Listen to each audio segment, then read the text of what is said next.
E aí, meus queridos, tudo bem com vocês? Se você vem acompanhando o mercado ultimamente, você viu que as empresas do segmento de aviação estão um pouco com problemas financeiros. Inclusive, nessa semana já saiu um vídeo da Gol por conta dessas grandes desvalorizações que ocorreram com a ação devido a essa recuperação judicial nos Estados Unidos. E se você tiver maiores curiosidades, dá um pulinho lá para acompanhar esse vídeo. E daí, no vídeo de hoje, a gente vai conversar um pouco sobre a Azul, porque muitas pessoas, vendo esse problema na Gol, começam a olhar para a Azul e pensar que talvez, caso a Gol venha à falência ou tenha problemas maiores, a Azul poderia ser uma oportunidade de investimento, porque iria aumentar market share e tudo mais. E tem também uma relação de pacote de crédito, de salvamento para esse segmento que está sendo também avaliado. Então, muitas pessoas acabam ficando de olhos nesse segmento porque ele pode trazer grandes valorizações. Então, fica aí ao longo do vídeo que a gente vai dar uma olhada também nessa questão dos resultados financeiros da Azul para ver se talvez ela tá um pouquinho melhor ali ou se ela também tá derrapando igual a Gol. E vamos conversar um pouco agora sobre esse pacote de salvamentos. Mas é claro que nada do que for dito aqui vai ser uma recomendação de investimentos, mas se você já curtiu a ideia ou já curte o canal, já senta aquele dedo no like aí. E se você não tiver inscrito, se inscreve aí, dá essa força pro canal crescer. Então, pra gente iniciar, vamos trocar uma ideia primeiro aqui sobre essa parte de pacote de salvamento. A gente tá aqui no Suno Notícias e tem socorro a empresas aéreas será fechado com Fazenda após o Carnaval. Aí um pouco mais abaixo, de acordo com o ministro, o pacote de crédito para socorrer as companhias do setor deve ser financiado em maior parte pelo Banco Nacional de Desenvolvimento Econômico e Social, que é o BNDES. Ou seja, um pacote de crédito de um banco estatal, ou seja, você vai catar a grana ali, que é proveniente dos impostos, e direcionar para o segmento. Eu geralmente não sou muito a favor dessas questões de incentivos assim por segmento, mas eu acredito que a gente consegue fazer de outras formas para que isso seja melhor aplicado. Mas nesse cenário aqui eu até compreendo, porque a Gol, a Azul e a Latam é um oligopólio ali e elas detêm todo esse market share aqui do segmento. E caso a gente tenha problemas financeiros que levassem elas a fechar, a gente teria tanto essa questão que essas empresas empregam um grande número de funcionários, e fora também essa questão de que como elas compõem economicamente muitos voos diários e tudo mais, você ter uma perda de um player nesse segmento, você pode trazer outros problemas em questões econômicas por conta dessa relevância que eles possuem. Então eu até entendo esse pacote de salvamento porque esse segmento ele é muito importante para a economia como um todo e não seria legal perder empresas nele. E aqui descendo um pouco, querosene de aviação, representantes do governo e da Petrobras e das empresas aéreas também discutem formas de baixar os custos do querosene de aviação no pacote de ajuda ao setor. Uma das propostas é as companhias se juntarem para comprar diretamente da estatal, o que poderia reduzir o custo entre 4% a 8%. O percentual se refere às margens das distribuidoras privadas, que no caso é a Vibra ou a Shell, que no caso aqui é a Raízen. Aqui eu já fico meio aqui intrigado em relação ao seguinte. Primeiro que você está pegando um problema aqui desse segmento de aviação e você meio que está direcionando ele para outras pontas, porque nesse primeiro caso aqui, então você está falando para ignorar a Vibra e a Shell. Então você já gera um problema aqui, porque se você está comprando diretamente, as empresas aéreas vão ter esse benefício de aquisição a um custo mais atrativo, porém a Shell e a Vibra aqui, elas vão estar perdendo essa receita que era gerada.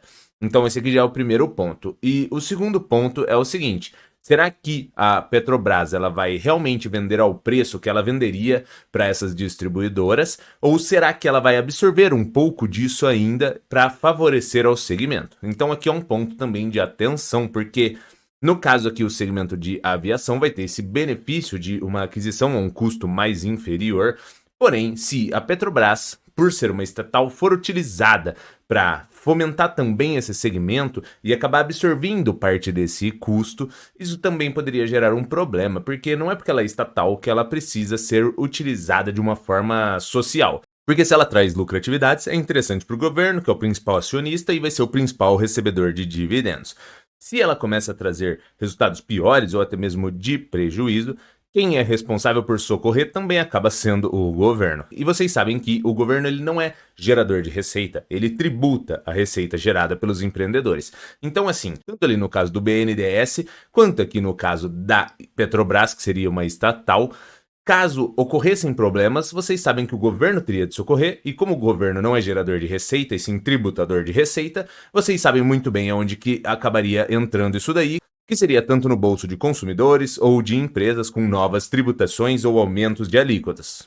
Mas, se a gente fosse olhar essa notícia com um olhar de possibilidade de oportunidade, ignorando o fato de que esse dinheiro do BNDES ou esse prejuízo seria direcionado indiretamente ou diretamente para a Petrobras, a gente poderia pensar que isso poderia melhorar os resultados tanto da Gol quanto da Azul e ela trazer resultados mais interessantes, conseguir amortizar dívidas e, em determinado momento, ter até valorizações. Então, olhando só sobre essa perspectiva de investimento, poderia ser uma notícia atrativa. Olhando mais num cenário macroeconômico e médio ou longo prazo, talvez não seria interessante. Aí pra gente dar uma olhada aqui um pouco nos resultados da Azul e ver se talvez ela tá um pouquinho melhor que a Gol, se ela tá derrapando também, como que tá essa questão, a gente tá aqui no Status Invest.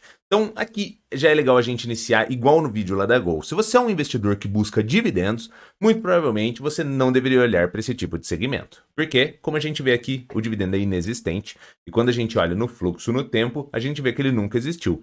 Por que ele nunca existiu? Porque essas empresas geralmente trazem resultados de prejuízo. Então, se você não tem lucro, não tem como ter dividendo, porque ele é o lucro que é distribuído. Quando a gente olha aqui no preço-lucro, ele está negativo em 14. Por que ele está negativo? Se é preço dividido por lucro e o preço sempre vai ser para cima de zero, é porque não está trazendo lucro e sim prejuízos. Quando a gente olha aqui também no fluxo de tempo, a gente vê que as ações da Azul sempre trouxeram resultados de PL negativo, ou seja, sempre trazendo resultados de prejuízo. E um outro indicador que é legal da gente visualizar é o preço-valor patrimonial, que também está aqui negativo em 0,82. E quando a gente olha ele ao longo do tempo, a gente vê que ele também foi sempre trazendo resultados de preço-valor patrimonial negativo. Para você que não entende muito isso, é o seguinte: a gente tem na contabilidade o balanço patrimonial e a DRE, que é a demonstração de resultado do exercício. Aqui na DRE, a gente vai vendo o resultado anual da empresa. E aqui no balanço é como se fosse uma foto no tempo que ela vem sendo carregada. Ou seja, tem uma interligação entre esses dois aqui. Então, em determinado momento, o valor de patrimônio aqui ele era positivo. Porém, conforme a empresa vai trazendo prejuízos ano a ano, todo ano esse resultado aqui de lucro ou prejuízo ele cai para dentro do balanço. Como ele é um resultado de prejuízo, ele vai virando o saldo aqui do patrimônio, porque em determinado momento ele começa positivo, aí esses prejuízos eles vão se acumulando e chega em determinado momento que ele ultrapassa o valor de patrimônio. E aí esse valor de patrimônio ele vira e fica negativo. É por isso que aqueles indicadores ali ficam sempre negativos, porque o valor de patrimônio dela, devido aos prejuízos acumulados, já virou esse saldo. E aí, quando a gente olha aqui na parte de margem líquida, também negativa em 6,75. E quando a gente olha no fluxo de tempo, também negativa em grande parte dos anos. Ou seja, como ela traz resultados de prejuízo, não tem como ela ter margem líquida positiva. Ou seja, até o momento, dá para ver que a Azul também está ali derrapando igual a Gol. Por quê? Porque o segmento é complexo. Tem essa questão de variação cambial, essa questão de commodity, tudo isso daí impacta diretamente no resultado que as empresas vão trazer. É um segmento de altíssima necessidade de capital, você sempre está ali precisando de capital de terceiros, fazer uma chamada de capital ou pegar capital de banco e etc. Então é bem complexo. E vocês viram que, apesar de ser um segmento importante para a economia, de ter um grande market share, fecha com resultados de prejuízo, com margem líquida negativa, e que dá a sensação de que é uma empresa que em qualquer momento ali essa derrapada vai acabar dando um problema muito grande e acabar acontecendo igual as ações da Gol com grandes desvalorizações. Porém, em um curto prazo, talvez você pudesse ganhar dinheiro com elas por conta dessas notícias, incentivos que poderiam potencializar os resultados talvez em um curto prazo, e você conseguiria oferir ganhos, dependendo do momento de entrada ou das coisas que acontecessem, das notícias, caso elas potencializassem os resultados. Mas para aquele investidor que quer uma relação de risco-retorno mais interessante, talvez essas empresas desse segmento não sejam tão atrativas, porque elas te expõem a um risco muito grande embutido frente a empresas que poderiam te oferecer tanto uma possibilidade de dividendo e valorizações e uma relação de risco-retorno mais equilibrada. E só para a gente finalizar, no mesmo esquema da Gol, a gente está aqui no balanço patrimonial do terceiro TRI, a gente vê aqui na linha de prejuízos acumulados na casa de 25 bi e meio, praticamente bem parecido com o da Gol, que está, se eu não me engano, na casa de 26 bi. Tudo aqui é aquele detalhe, né? Se a empresa melhorasse operacionalmente, ela poderia utilizar isso aqui como benefício por conta das deduções que ela conseguiria fazer dos prejuízos ao longo do tempo e reduzir os impostos de lucro ali de IRCS.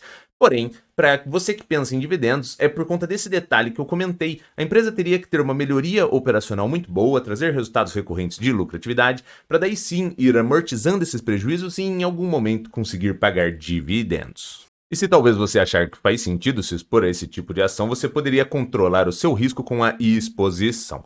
Mas é claro que nada do que foi dito aqui foi uma recomendação de investimentos, porque é você que tem que ser responsável por estudar e se capacitar. Porque no fim do dia, o lucro ou o prejuízo é inteiramente seu. Mas se você curtiu esse vídeo, senta o dedo aí no like, se inscreve aí no canal se não tiver inscrito, dá essa força aí pra gente. Era isso e abraços!